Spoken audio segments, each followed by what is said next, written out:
I loved this story. I loved these characters, and I still do. And that's a good thing for a writer, because you don't always love your characters. But these ones stuck with me. And I think everyone was, I think there was a certain segment of Canadian readers, or at least book people, who were like waiting for me to fail. Yes. And the first reviews, if you see some of the first reviews of the novel, especially by guys, it's really interesting. They were not very good.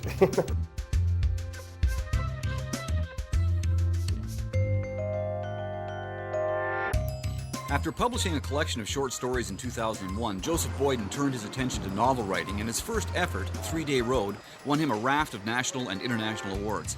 His second novel, Through Black Spruce, got him the Giller Prize and a nomination for the prestigious Dublin Impact Literary Award. Boyden divides his time between his native country, Canada, and Louisiana, where he teaches at the University of New Orleans. We met him there, just outside the French Quarter. Joseph, I wanted to start by asking you a little bit about your youth. My understanding from things that I've read about you and things that you've said about yourself is that you were a fairly voracious reader when you were a kid. Is that right? Was, yeah. I wasn't a typical reader. I didn't read the Encyclopedia Brown too much. It was actually the literal encyclopedias. You read the Britannica? Britannica, yeah, from A to Z over the course of a couple of years when I was in my, I guess, around 8, 9, 10, 11 years old. Really? I skipped the X's. It was very boring.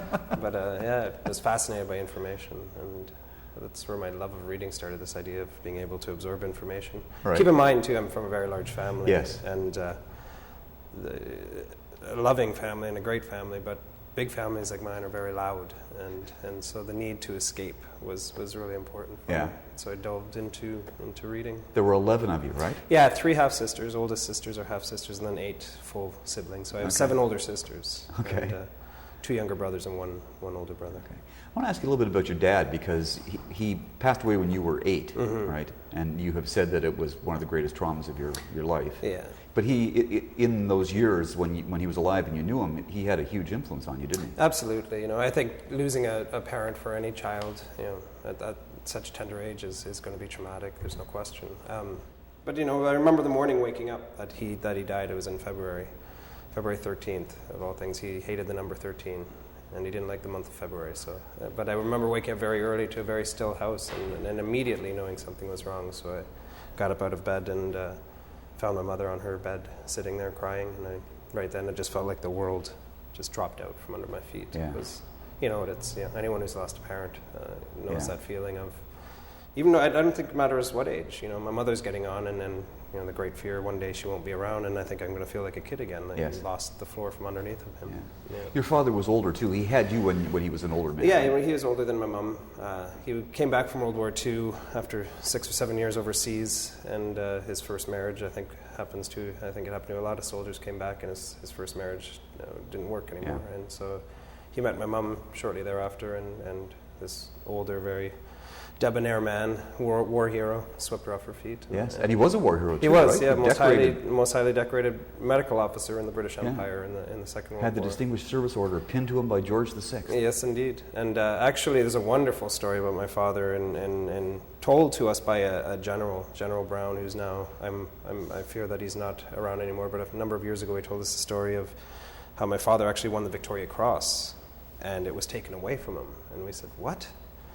And the general went on to describe my father in Italy. After a very horrible engagement, a British general sent a number of my dad's troops into this really ridiculous engagement that was unnecessary, and a number of them were killed.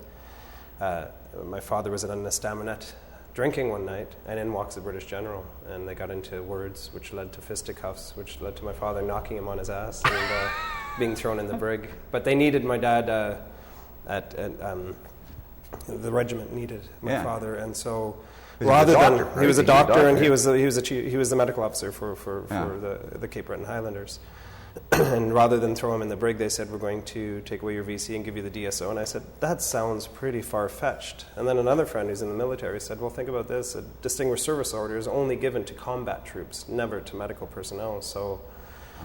This kind of backs up this kind of wonderful story. Wow. Yeah. He was mentioned, one other little story is that he was mentioned for the Victoria Cross numerous times in battle, and we all wondered why he had never received it. And so this might be the story. This might be the reason why, okay. I wanted to ask you, tell me a little bit, because I get confused in reading about you, certainly from having read your novels, and I read the novels before I read anything about you because that's just me. I prefer to do that. I prefer not to know about the author until later. It's like me too. So I assumed that you were fully Aboriginal. Yeah, a lot of people do. And then I discovered that you weren't. But then I'm reading about your family background, and you talk about your uncle Earl, your father's brother, who was he passing as an Aboriginal, or was he? No, my father's family has Aboriginal blood. Okay, certainly. Earl lived very much a traditional life.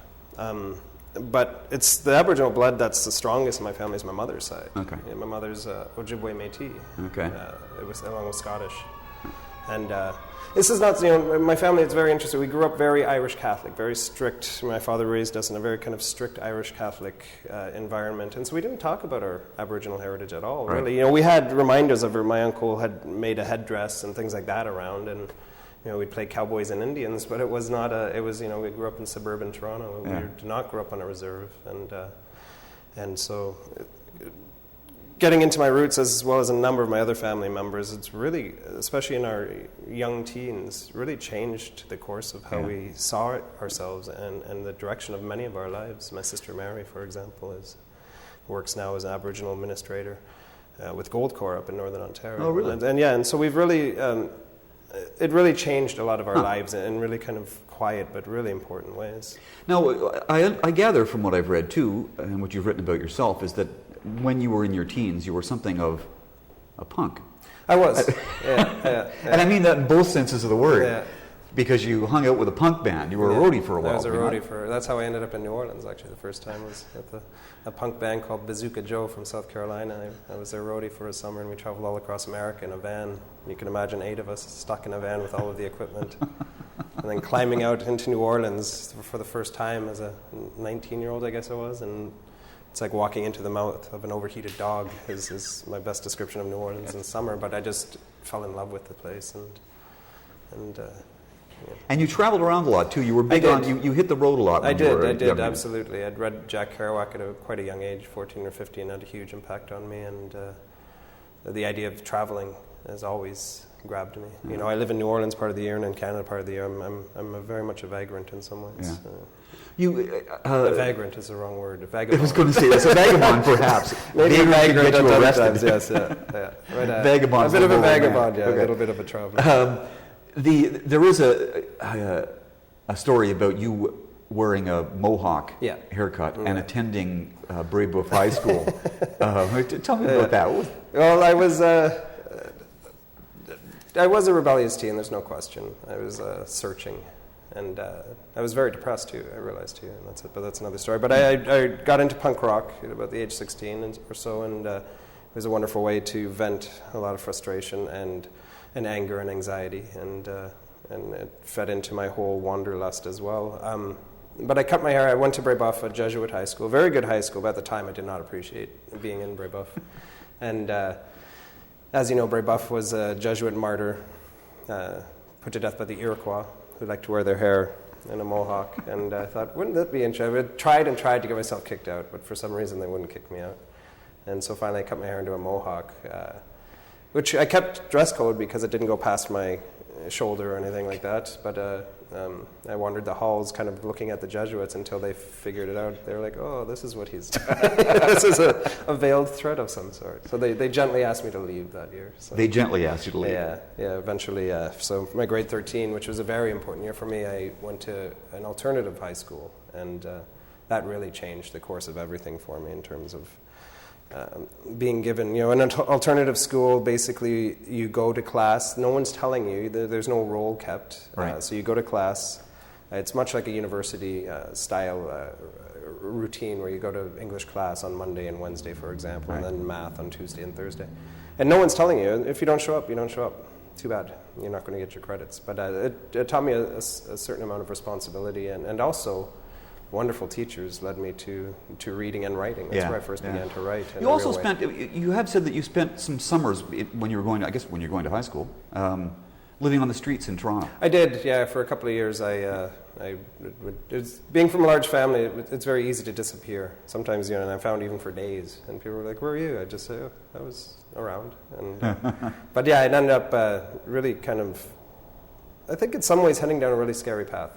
There's no question. Because when I read that, all I could think of were those scenes in Through Black Spruce. Yeah, that comes from real life for sure. I spent more time than I should have living on the streets, and that could have turned real dark. It could have turned really bad. You know, there's a lot of scary experiences when doing that. But I always feel like there's been an angel over my shoulder watching. I've done a lot of crazy things and have survived to tell about it. So tell me about the writing then. Was there an epiphany? Was there a moment, or was it just something that slowly built? It slowly built. I read. I fancied myself a poet as a teen. Really angsty. The word black, I think, was one of the main words that I used. But I'd write poetry, and I realized it was a release valve for me. It was a way for me to express myself, and I didn't share it with anyone for the longest time, and I think a lot of people are like that. But it was a real release valve, writing down what I was feeling in my head and experiences and what I wanted to experience. And I didn't start sharing it until about grade 13. Yeah. And I had an English teacher who, his name was Roger, who said, "You're very good." And I was like, "Really?" And that was all I needed to kind of that little push. So in university, I took a lot of creative writing courses, and I had this one professor named Bruce Powell, who is still part of the York University faculty. Bruce Powell? Yeah. I know Bruce Powell, yeah. Amazing man, and I give him huge credit because I worked at my writing, nonfiction actually. I fell from poetry to nonfiction and loved that, and he was the first one to tell me, "You've got a stab at this, go for it." And so that's what I did. I applied to one MFA program, the University of New Orleans, because I fell in love with New Orleans, and they accepted me. I don't know how or why. They accepted me for fiction, and I'd never written fiction, so I cobbled together this story that was strongly non-fictional in its feel. But I gave it to them, and they saw something in me. When I look back at that piece now, I'm like, "Oof, I'm very lucky I made it in." So I packed up my motorcycle with what I could carry and drove down to New Orleans. Now, you did have another experience subsequent to that, I guess, when you decided that you would go back up north around James Bay and do some teaching work up there on, I guess, amongst Aboriginal kids who were trying to get university degrees, right? Yeah, you were Northern College, yeah. So after I graduated from MFA at New Orleans, I decided to move back to Canada. And I wasn't a city person at the point. I've more and more, as I get older, I want to be out in the country, in the bush. And my sister Mary was working up near James Bay and said, "Well, there's a teaching position for if you want it to apply for up in Moosonee." And I said, "Moosonee? I've heard about the place. Let's go check it out." And Georgian Bay was my stomping ground at that point, and a lot of Ojibwe friends there, and then so I spent so much of my youth and my childhood there, and the idea of James Bay fascinated me, so I went up and... You said it was life-changing for you. It was life-changing. Keep in mind, my wife and I had just married. We were only about 6 months into our marriage, and she's a trapeze artist at the time and an aspiring novelist, and so she's traveling around the United States doing her trapeze, and I'm living up in James Bay. So it wasn't the smartest idea for a young married couple to do this. Now, you see, I have to ask you as an aside here, because I did read you saying, yes, my wife, writer, trapeze artist, and contortionist. And I'm like, what? No, Amanda's a pretty amazing person, yeah. I'm thinking there's not a lot of call for a trapeze artist and contortionist up around James Bay. I'm just saying. Exactly. So I went up and settled up there for a while she did her traveling, and it was very tough on a young marriage, obviously, but it really kind of was it forged our relationship in a really important way. It made us realize how much we need to be together. And we're each other's best editors and best friends, and I never let anything go out of my writing without her reading it first and giving it her stamp of approval. Excellent. And same with her with me. So. Now I have to ask you about Through Black Spruce. I guess it was 3 Day Road, right? It's 3 Day Road. Mm-hmm. You take it to an agent who accepts it in June of, I think, 2003. And then you tell her not to read it. I'm amazed you know this, yeah. You told her not to read it, and you rewrote the whole book. I did. Why? Well, I spent 4 years writing 3 Day Road while I was teaching numerous classes as a poor part-time instructor, teaching overload courses, just trying to get a job at the University of New Orleans. I'd moved back to New Orleans at this point. And so I spent 4 years working, not even knowing if this book was going to see the light of day. Finally, I get a draft done, and I'm so excited. It's been years. And it seems to hold together. I give it to her, and she goes, "Yeah, it's good." And so I asked friends in Toronto, like, who would be a good agent? And the same name kept coming up, Nicole Winstanley. And so I'm going to meet this Nicole. So I call her, and I tell her, my name's Joseph Boyden. I've got a collection of stories out at this point called Born with a Tooth, but this is my first novel, and I'd love for you to read it. And she was a bit taken aback. That's not how you're supposed to approach an agent. No. It's supposed to be a little bit more formal, that you send a letter and they'll give you their okay. So I basically just kind of jumped right in and said, I'd like you to read my novel. She was kind of taken aback, but said, okay, let's meet, have a coffee. So we met, had a coffee. I gave her my manuscript. And I said, it's about World War I. It's about, much of it takes place in Belgium and France. I've never been there, though. But I'm going over to go teach a summer study abroad program in Madrid. So I'm going to stop off in Paris and go see the trenches and make sure I got it all right. And at this point, Nicole's like, okay, fine, I'll read it over the summer, hopefully. I'm quite busy.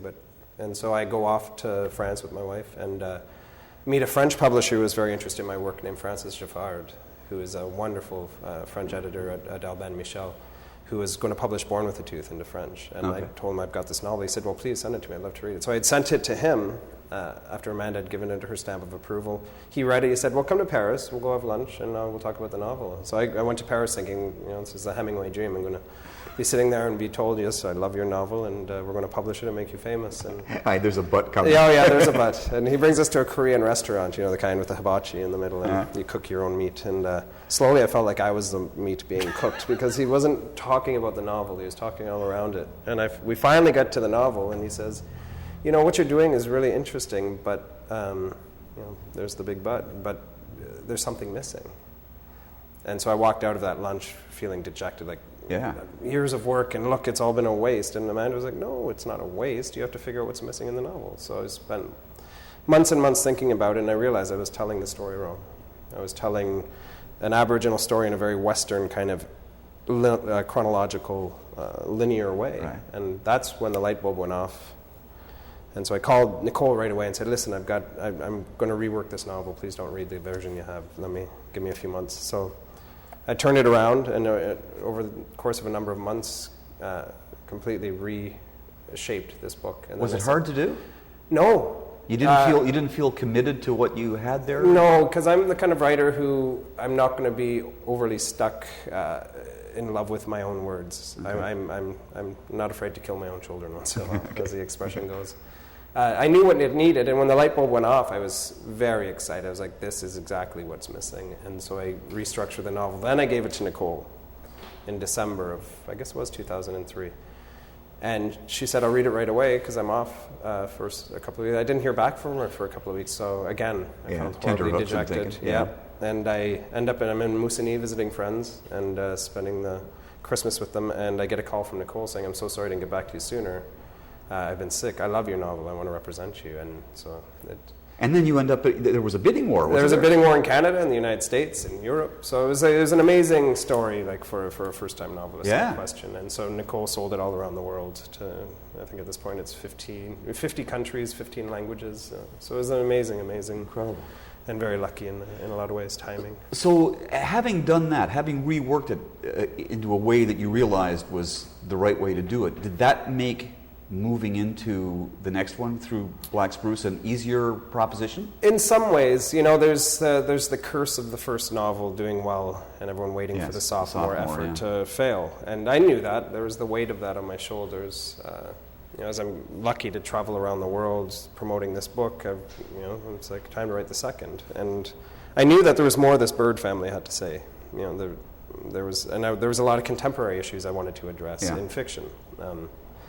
And so there was that weight for sure. And so I started writing it, but all of that kind of fell away as soon as my characters came to me, Will Bird and Suzanne and Annie. And all of that kind of fell away, and they took over the story. And I loved the story. I loved these characters, and I still do. And that's a good thing for a writer, because you don't always love your characters. Yes. But these ones stuck with me. And I think everyone was, I think there was a certain segment of Canadian readers, or at least book people, who were like waiting for me to fail. Yes. And the first reviews, if you see some of the first reviews of the novel, especially by guys, it's really interesting. They were not very good. Really? Yeah. Guys. Yeah. But women reviewers were loving it across the board. I was like, I figured, but I think people wanted the sophomore effort to fail in a way, to knock me down a bit. Some people, I'm not saying everyone. There's a lot of people who are very happy for my success, but it did what it did. It won the Giller, which was big for me. This is great. Yeah. I wanted to ask you about female characters because I read them out of order. I read Through Black Spruce first, and then I read 3 Day Road after. And that's what I hope. There's going to be a third in the trilogy. It's going to eventually be a trilogy. Oh, good. And my hope and desire is that you can read them in any order, and it won't take away. By the time you finish all 3 novels, you'll have this very kind of complete world of this fictional family. So. But see, I was struck in reading Through Black Spruce at the female voices and how totally convincing they were. And I thought, how does this guy do this? And then I read 3 Day Road, and I'm reading the voice of Niska, the old Aboriginal woman, and I'm thinking, geez, he's already done this. How do you do that? Well, keep in mind I have 7 older sisters. Yeah. Okay. I guess that's so that helps. It comes from I think it comes from a very authentic place, being raised by 7 women as well as a very strong mother. Always having those female voices around me and in my head. Being married to a very strong woman. I don't know. There's a part of me that I I'm not scared to admit is very female, is very feminine. And people look at me, you're a big tough guy. I'm a black belt in martial arts, and I used to box and fight and all of that stuff. But there's a side of me that's totally, a big part of me that's totally effeminate, I think. And I embrace that. I like that. When I hear a female voice in my head, a character, I'll know if it's authentic or not right away. I've got one in this new novel I'm working on that I feel is very strong. Yeah. Let me ask you about that then, because I've always been curious about this, the characters that you create and how you feel about them. I know that I've talked to many writers over the last several decades and asked them about this feeling that you create these characters, they exist as almost as virtually real people in your mind. Absolutely. When the book is finished and it's out there, essentially you've sent them out into the world and they no longer are yours. Yep. They belong to everybody. Yep. How does that make you feel? I like it. There's a story I've told before. When I finished 3 Day Road and suddenly had all of this great success for a young writer with his first novel, I was depressed. And I was like, why am I depressed? I kept thinking about why is it? And I finally realized these characters who I've been spending years with in my head every morning communing with are suddenly gone from me. And that was a big part of wanting to write the trilogy, is that I realized, these characters aren't dead. They're not just done. They have they have children who have children, and now they have their stories to tell. And so that I like that idea of continuation. Yeah. Each of these books stand alone completely, but there's a continuation that I really am drawn to. At what point did you know it would be a trilogy? Early on, shortly after I finished 3 Day Road, I knew. Yeah? I wasn't writing 3 Day Road saying this is going to be a trilogy at all. I wrote it thinking it's just going to be what it is. But very shortly after I finished 3 Day Road, I realized this family has so much more to say. And I'm not the kind of writer who has planned it out either. I don't say, I know exactly what's happening at the end of the 3rd novel. One thing I do know is the Mauser, the rifle in 3 Day Road that shows up in Through Black Spruce, is going to show up in the 3rd novel. It's going to be the talisman. The talisman, the thing that carries throughout, that has an inanimate object that has great power. So. Let me ask you about, since you mentioned the rifle, let me ask you about historical accuracy and technical accuracy and your concerns, because you talked about going over to Europe and going to the trenches. Yeah, having never been, I wrote this novel. And so do you go back after you've finished reading something? We were talking about this before we started filming here. Do you go back and do very specific research about some things that you want to make sure you have historically accurate? Absolutely. That's there's you can't do enough research for a novel like a World War I novel, and it's very easy to get lost in the research and put off the writing. And so I do what a friend of mine, Michael Ondaatje, who we were talking about, does, is I'm going to jump right in and I'm going to write and research as I go, and keep researching and writing, and then go back and correct, and then keep researching. I'm still fascinated by World War I. I still get over to the trenches whenever I can. I still wander about and go, I wish I'd known this detail or this fact at the time when I wrote it. And I certainly research thoroughly, but I don't sit for years and research first. The novel I'm working on now, I could have sat for years to research and put off the writing, but I write and research. Mordecai Bristow told me once that he one of his novels, and I think it was Solomon Gursky. He said that he had done all this research, and he realized that it was ruining his writing. It's very easy. He had to get rid of it all. It was just, a well-researched novel should never feel researched, I think is what it is. I don't want to read a novel where I'm getting all these facts and figures, et cetera, that aren't really doing anything for character development or narrative propulsion. The research has to be so finely folded into something like a historical novel or a contemporary novel. You know, we've just got a couple of minutes left, and I wanted to ask you in those last couple of minutes about being a Canadian living down here in New Orleans. But you do go back to Canada a lot, all the time. Yeah. But you have said that it helps to sort of be outside of Canada, looking back at it. Absolutely. You know, I'm not an expatriate Canadian by any means. I'm a Canadian who lives a good chunk of the year down here with my American wife. And New Orleans isn't really America. It's its own little banana republic. It's the planet of New Orleans. It is. It really is. And but, you know, being from a large family is a big part of it. I go home. Normally I'm at home in the summer. This year I've got to get this novel further along the road, so I need to kind of pull myself away. My family's a big, large, beautiful, loving family. But again, like I said, very noisy. And so when I find I pull myself back from Canada, because that's what I write about is Canada, I geographically pull back from the country in order to look at it, but it's also I psychically kind of remove myself from it to be a bit more of an objective observer about this place. And so there is this kind of psychic, not a disconnection, but a psychic kind of removal that really helps me look at my country in a way that I think is good for my writing. Yeah. And what about a writing regime? Do you have one? Are you disciplined? Every novel is different, but yes, you have to be very disciplined. I write right now, my routine is first thing I get up in the morning, I go to a local coffee shop, a wonderful little coffee shop, and I write there for a number of hours. I try to get 2-3 pages done, decent pages, and then I'll go home, take care of the rest of my life, and then late afternoon, early evening, I go back and write again a number of pages. So I need 2 writing shifts. I can't do one long one of 8 hours. You can sit in a coffee shop and write a few pages without it. Well, keep in mind, being from a large family, you're used to noise all around you, and it's almost comforting in a way, you know. And I sit outside. I've got my chair and my table, and if someone's sitting in my chair and my table outside at the coffee shop, I tend to get a little upset in my head. So I go sit somewhere else and wait for them to move before I can jump. But yeah, I have a real kind of obsessive routine for sure. Huh. So you do a couple pages in the morning and a few pages in the afternoon, and then we started out talking about you deciding to rewrite the first one all over again. So does that suggest that once you've done that and you have something down, you're more than willing to go back and rework it? Yeah, I'm not. You know, this novel is feeling differently than my first 2 novels. My first 2 novels, I wrote a draft and then had to go back and absolutely change the whole structure and dynamic. This novel is feeling as it should, interestingly enough. But I'm not going to tell myself, come hell or high water, this is it, I'm not changing it. I'm going to leave myself completely open to that muse who might come in and say, hey, what about turning around this section or removing this section or replacing it? So yeah, I'm not afraid of that at all. Okay. Well, we've run short of time. I look forward to this next one. And I look forward to the third in the trilogy, too. Thanks, I appreciate it. Thank you.